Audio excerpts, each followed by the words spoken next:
Hello, souls and demons, and welcome back to the show. Today's story is called Pernicious, and it was written by Audrey O.W.O. And with that, sit back, grip your seats, and enjoy the show. Behind the scenes of life lurks something pernicious that makes a nightmare of our world. Thomas Ligotti, The Conspiracy Against the Human Race. No one thought about Jake much anymore. They might remember on occasion some of his work when an elevator ride here or there hums vaguely familiar tunes. Outside of that, his face may also show up briefly on one of those retro music video cable channels, but only once or twice a year, if he was that lucky. Though this doesn't stop him from gracing these channels almost daily to see his once youthful mug. This sad bastard. He was once slated to be the new rising star, dominating the music world. This, however, turned out to be a false hope and a fool's paradise combined.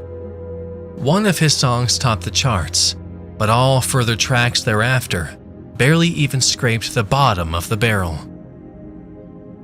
Now here he is, this pitiful shell of a once optimistic man, in monstrous amounts of debt and wasting away inside a condo, filled with countless unsold merch and empty bottles of beer he couldn't even begin to be bothered to clean up.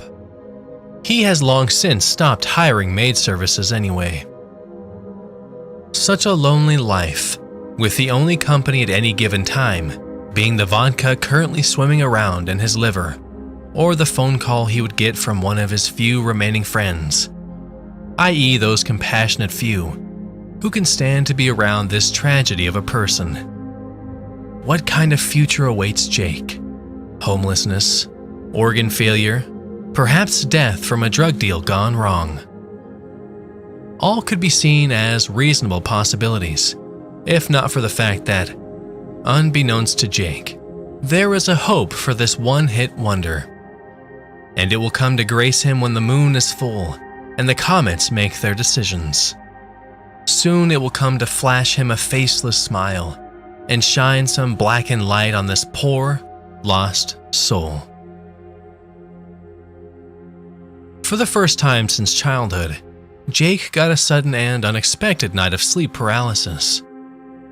He ended up, despite a rightfully rocking beginning, not being upset at that. Why? Well, because before the night was over, he knew he was no longer alone.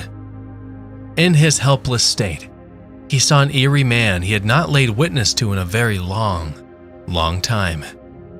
In fact, he was in middle school the last time he saw that pair of illuminating blue eyes. The Moonlight man he and his mother had called him. A hallucination his well-meaning parents assured him was just that. A nightmare and nothing more.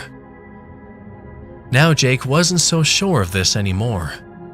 In the corner of his bedroom, he had seen the haunting beauty and eldritch vibrations of the Moonlight man, and just stood there creepily staring at him, and all Jake could do was, well, stare back. This should have been one of the scariest moments of his sad life, but no, he was not scared. Rather, he felt strangely beckoned, strangely welcomed by the cold warmth of this humanoid's return. What little Jake got in royalties this month will sadly not be able to cover rent. He knew this, but he did not care a single bit, no matter how foolish that is. Hell, he did not even get out of bed today. Nay for food or even to shower. All he did, and all he wanted to do, was see the dark figure return. But it had been weeks since he saw him for the first time, since K-12. So many dozens of hours since he experienced those grotesque, yet heavenly emotions. In bed he now lays hanging on to these feelings, only being interrupted by the growling of his stomach. food will be a priority later fulfilled. Now, he just needs the Moonlight Man. He came again. He didn't stay for long, but he need not to this time around. Upon his visit, he kneeled right next to the trapped, malnourished body of the musician and started whispering unspeakable things into his ears. The sanity drained from Jake as he learned secrets of the universe that only the damned and the primordial could ever know. Stories of the cursed, the endangered, and the omnipresent. All those little happy fallacies that he held so dearly were laid crushed and broken. It was too much at first. He considered putting his pistol to his temple.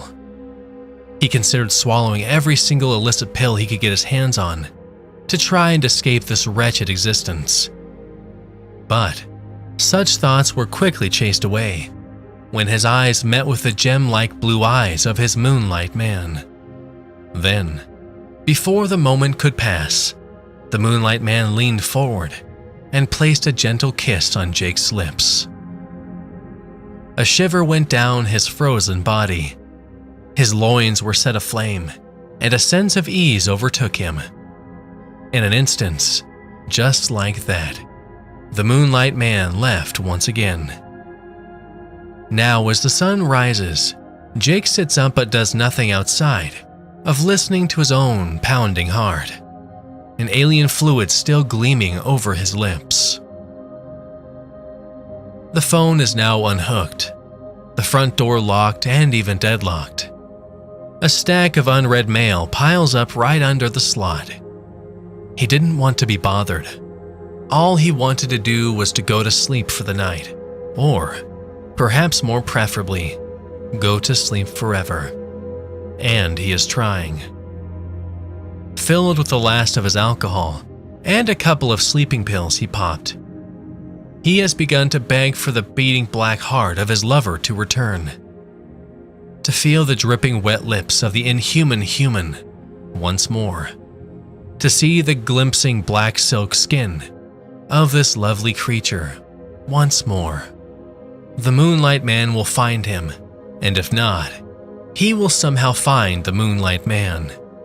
For Jake, there is nothing else to live for.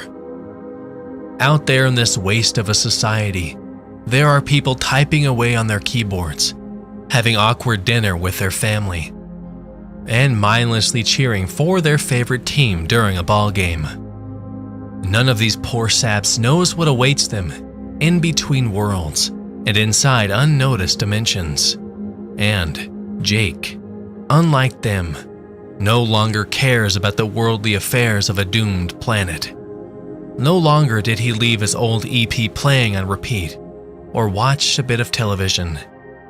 Not like he has electricity anyway. He sits in bed waiting, and waiting. It has been a fortnight since he had a date with the man of Moonlight, and the last one did not go over so well. It was purely panic-inducing. Afar did the man stand away from Jake's bed. Afar did the man speak. All Jake had was indecipherable mumblings from the unearthly tongue. He couldn't explicitly understand a word of it, but it still filled Jake with inexplicit confusion and terrible chest pains. All in all, feeling genuine fear for the first time in months. What did this mean? Was it all over? What will he do now, if it is? He waited days and days, but there was nothing from the dark realms. The pounding on his door from earlier barely even registered to him. He doesn't even care if the president was at his door. He can only stir in his own insecurity. It feels like Moonlight will never return to... No. He knows this isn't true. A eureka moment hits him. He knows. Albeit he doesn't know how he knows. What Moonlight communicated to him.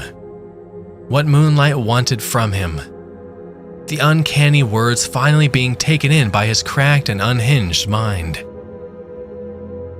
Jake gives a smirk and grabs a knife from his kitchen. Blood is slowly but surely leaking from his cut wrists, lighter fluid soaking into almost every crack and cranny on his nude form. He brings up the knife. Slice, slice, slice. More blood dripping, but this time from his thighs. He laughs. He cries tears of unfathomable joy. And most importantly, he can almost feel a presence in the other end of his condo. It's him. It's working. But he needs more. Jake bites down on a towel and brings the hammer down on his big toe. It breaks open with a crack, and the tip of the whitest bone sticks out from the outpouring of blood. The pain is unbearable, but it's not like that will stop him now. Jake looks up and finally sees those treasured glowing blue eyes from out of the darkness. Together at last. No more isolation, no more pain, no more never-ending disappointment. He will be at peace. He lights a match, closes his eyes, and drops it. His corporeal body melted into ooze and ashes, but as Jake predicted, it was soon happily reborn into a brand new world and life.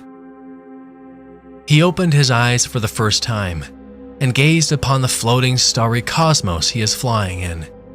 There, near an adjacent array of portals, Moonlight was waiting for him. They embraced, their limbs and spirits lustfully wrapped around each other. For eternity they will, and always had, frolicked across violet terrains, all under an endless array of fulvous moons. Inside the bellies of uncanny beasts, and on the flower beds of abandoned lands, they forever share bizarre fluids and act out lurid desires. Together they dance and laugh across the infinite and within all things sublime.